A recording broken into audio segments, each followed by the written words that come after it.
Welcome, everybody. Today we're having a conversation about two remarkable individuals, Patrick Bet-David, Sam Shamoun.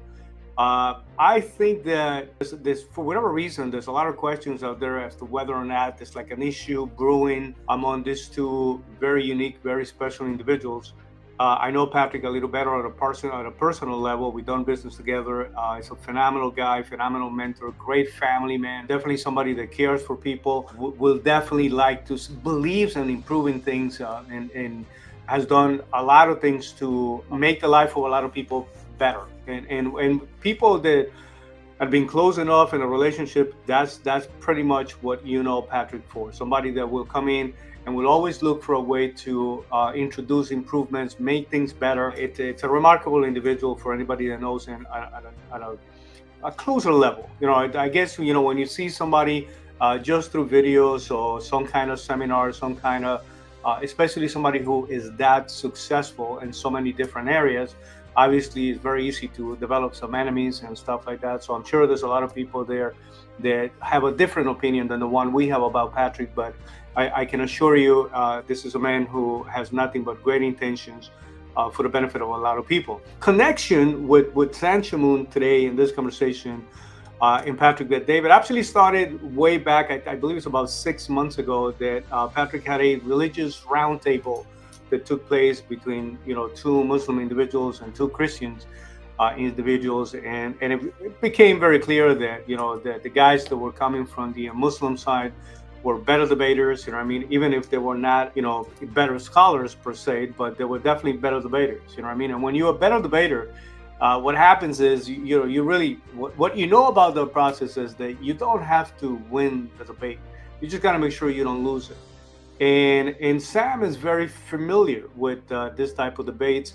He's been engaging on these debates for many years right now. Made an incredible contribution on opening up valid questions, whether you agree or disagree with him. I think that most people are actually probably troubled a little bit with his style of delivery. You know what I mean? Again, strong personality. It's a man's man. This is a forceful guy in terms of not gonna cower from anyone. This is when I've used the term forceful, I'm referring to men that have the strength to actually stand their ground. They're very clear about their position. Even though I will say the one description that can literally be applied to both of these individuals is that there are two people that are essentially in a journey, still at a personal level, professional level, but definitely at a spiritual level. You know, when you're listening to Sam is a guy that has a lot of knowledge about something. I don't know anybody that knows the Bible or the Quran for that matter better than this man. And at the same time, he's constantly announcing, you know, some of my positions had been evolving. They had to evolve because I was able to, every time I look deeper into something, I discover something new. But his first reaction out of that religious roundtable was almost, you can see the frustration. It was a little bit of anger that was projected, and he was questioning as to why will Patrick will allow some of this, something like this to happen. Right? Why did you allow it, or you gave the exposure, or you gave your platform for these guys to actually come together and essentially, you know, ended up coming across as if they did a better job than the Christian side.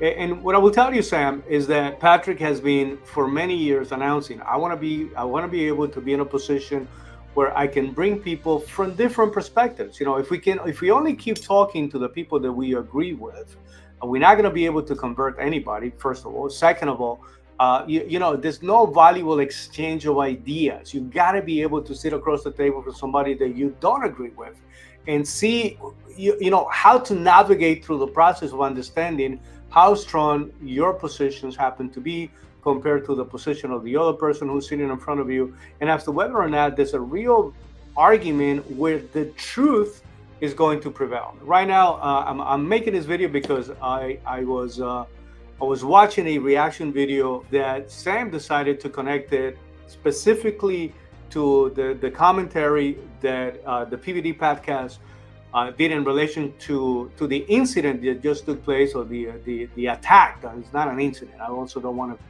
you know, sugarcoat things here. The attack that took place against Bishop Marmati Emmanuel in Australia. And I was a little surprised, to be quite honest with you, that Sam was making a video just based on that comment section, a reaction video. And in what Sam ended up producing, there was some real valuable insights about the bishop himself, some of the incidents, some of the things that are taking place.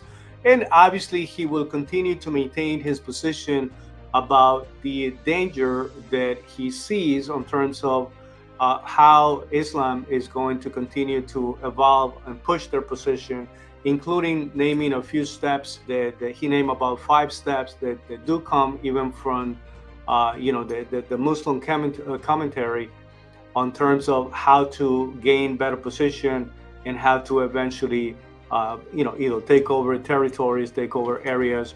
So he goes into a great detail. But again, I was just surprised that the point of departure for that video was based on the commentary that took place on the PVD podcast. So here are some of the things that there's some level of agreement. The first thing that happens is, Patrick is calling for everybody outside of the Muslim community. I want to be very clear. That's an observation. This situation happened in connection to Islam and the Muslim community. Then the conversation or the call, the invitation that he made was to have everybody who is part of every other faith, every other religion, whether it's Christians and obviously Jews and Hindus, everybody who's not a Muslim, to say at this point, everybody has to come together. Everybody has to put egos to the side. Sam Shamoun actually uploaded the call. He actually agrees with the idea that we do have to find a way to come together. We got to at least agree on certain things that would allow to protect a number of things: faith, culture, what we believe, traditions that can hopefully will continue to be passed on from generation to generation without being lost to the evolution of the Islamic growth. Now, with that being said, his position is not anti-Muslim.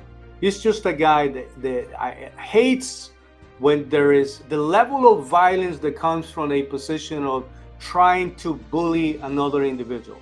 I know how passionate he is about these issues. I know how passionate Sam is about these issues. These two individuals, funny enough, I don't know if you can actually put them in the same room. I've been asking Pat, you know what I mean? I asked Patrick a couple of times, you want to have a conversation with this guy, do you want to bring him in?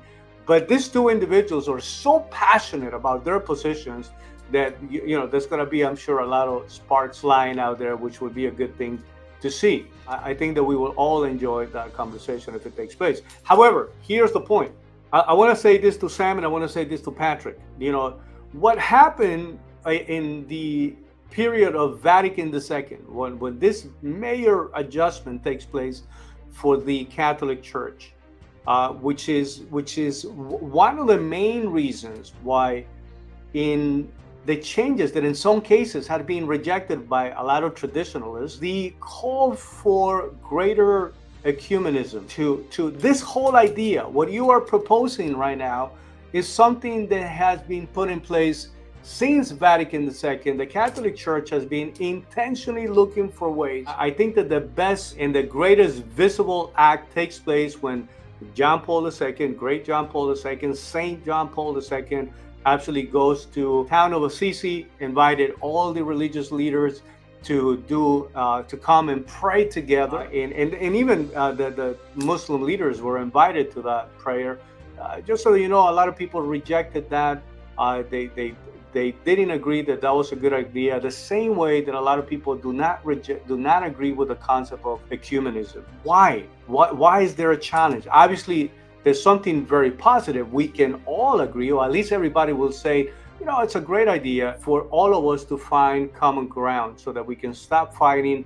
Hopefully, we can get to the point where at least we can find all of the things that we agree upon and use that as a tool to minimize the level of conflict that we go through. The problem with that is that at some point, when you go down to the nitty-gritty of the issues, you realize that prior to Vatican II, the position of the Catholic Church was for everybody that was outside of the church to come back to the one true church founded by Christ. So the idea of helping everybody to kind of have a sense of alignment when it comes to how we see God, how we see religion, how we see the faith, was to say, yeah, if you want to build a one true church, there's one already in existence, founded by Christ through Peter, given to Peter the set of keys to say, you are Peter, upon you I will build my church.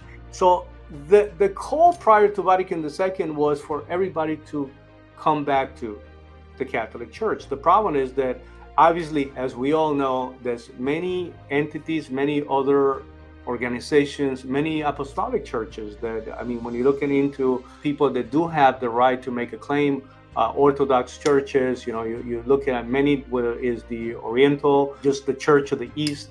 When you're looking at the many churches that are involved, that at this point they can make a claim of apostolic tradition and connection, they don't necessarily agree with returning to the Catholic Church in some cases, especially the Greek Orthodox, and many things, and many times made the claim that they not returning because they became the one true church that did not go through any changes.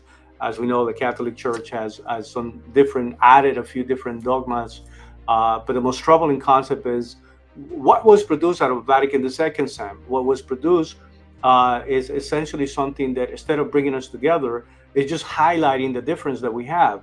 Instead of giving the Catholic Church the one position, I remember Marcel Lefebvre, Archbishop Marcel Lefebvre, who was the founder of SXPX, Society of St. Peter X, who literally was using hand signaling by saying, we cannot put a lie of what is wrong at the same level of the truth. So this is a significant issue when you're saying at some point, yes, we can come together just to say, how about we find a way to make sure that we don't kill each other because we have a bigger problem brewing somewhere else. I agree with that position. For many people that don't agree with that position, for many people that truly believe in what they believe, are not even questioning who's right or who's absolutely wrong. My position is very clear. I'm a Catholic because I cannot choose to be anything else, because it was given to Peter. And if I'm part of it, I don't have the right to reject that position. To me, that is one of the simple bases that keeps me grounded as somebody who will, no matter what, will always be part of the Catholic Church, whether I agree or disagree with the Pope. The fact of the matter is that the Pope is Peter, and the church is where Peter is. But going back to what triggered this whole situation, we all watched the news. We saw those horrible incidents that took place with Bishop Marmari Emmanuel. The fact of the matter is that one of the things that we do have to highlight is that there has been some controversial issues connected to the bishop. His grace, his credentials has been put into question. His position as to whether or not he's an historian and has been into question. And I think that a lot of people will agree that he is close into that side of what we believe, which the church rejects. So normal announcements, I think that, we saw even right now the formal announcement that just took place out of the Christ, the church, the Christ the Good Shepherd. One of his priests gave us an update. The fact of the matter, that was a horrible incident. That was somebody that we don't wish on anybody, not just because we disagree on certain positions. Anybody should ever consider the idea of grabbing a knife to go stab somebody. That only the people that pay attention to the essence of as to whether or not the message is the right message will agree or disagree with that. But most people will agree that there has been a lot of positive messages. There has been a lot of good things, that he's asking people just to turn back to Christ, that stay close to Christ, that understand the beauty of the message of Christianity, to love Christ, to try to find a way to understand and so there's been overwhelming positive things that came from Bishop Marmari Emmanuel. But at the same time, the people that go, again, deeper levels, right? This is the issue of what I'm really discussing here today. We can come together because at this point, I don't know that it's even a matter of luxury. I think it's a matter of necessity. We have to find a way. We have to find a way to come together. I agree with that. But at the same time, we also have to ask ourselves the question, what is the best way to come together? I think that at this point, We have to make sure that we're not being lazy about our understanding of the history of the church, the foundation of the church. What was the intent of Christ when he gave Peter those set of keys, naming rock and foundational rock? We have to look into what that means. You have to open your heart. You have to open your mind. What I'm hoping for here is a couple of things. One of them is that these two individuals, that I don't believe there's an issue developing. Like there's a lot of people are saying, is there an issue that's about to? I think that these two individuals at some point will come together. I'm looking forward to seeing Patrick and Sam Shamoun come together. I'm actually looking forward to seeing Patrick hosting another debate, but allowing Sam being one of the individuals that would be debating whoever they want to put on the table, because I promise you that that will be a different conversation. What Sam has done in terms of providing a contribution, my fear is that it almost comes across as not being duplicatable. I would love to see a structure where he will have the ability to help other people, develop a little army.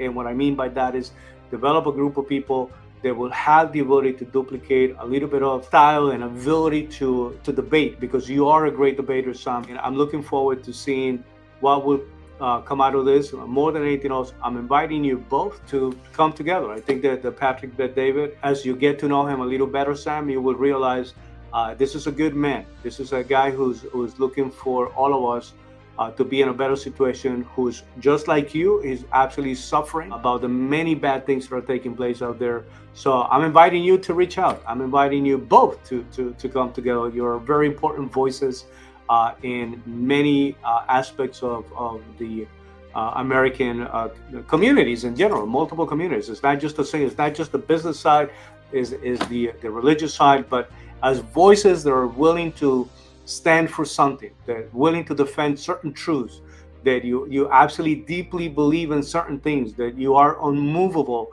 on your position, but yet, even though you are unmovable on your positions, you're willing to have a conversation with everybody else. You're not afraid of representing your position. That's a healthy thing for everybody to witness. As far as Bishop Marmari Emmanuel, we wish him nothing but the speedy recovery.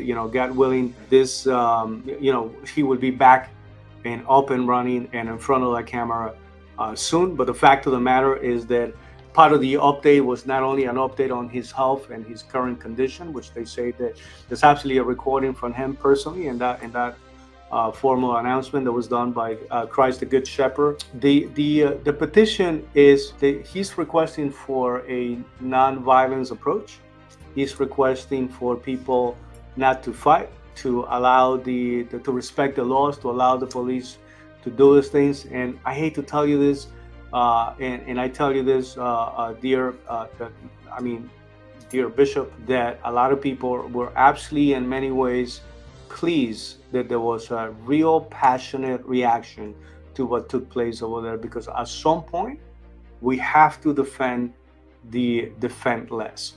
We cannot continue to allow these things to happen and then try to justify or try to find a way to appease certain situations. Sometimes evil have to be confronted, and it have to be confronted forcefully. We do have to have a conversation about these issues, but we got to do it in a way where everybody have to understand, hey, either we make this, we find a way to make this go right, or this truly is going to go wrong, because there is no hiding place anymore. Through social media and every way of communicating, there's no way to hide what's taking place out there. So now we're going to be forced to have a conversation, because it's very difficult today to hide whatever angle, whatever agenda anybody had. So with that being said, guys, that was our opinion about what's taking place, our invitation to Patrick and Sam to come together. Our best wishes to Bishop Marmari based on this unfortunate and hideous event that took place. The fact that somebody really attempted to take his life just because he doesn't agree with somebody else's position is as despicable as it gets, and it should be condemned by everybody. This is not a small situation, and what is signaling, especially what is signaling, is something that everybody should be extremely troubled about. But with that being said, guys, please, I would love to hear what you think about as to whether or not you're looking forward to this type of conversation with Patrick and Sam. What is your position about everything that has been developing in terms of this incident? Obviously, they're very passionate positions, and I'm looking forward to the dialogue and the conversations that will come out of this situation because, like I said, at this point, there is no going back, there is no hiding place. We all have to participate. So if you see any value in this conversation, please do share, like, pass it around. Let's make it part of the conversation, and hopefully it's going to get to the right people so that we can make this conversation between Patrick and Sam take place. So with that being said, thank you everybody for being part of this conversation. We appreciate you. Thank you.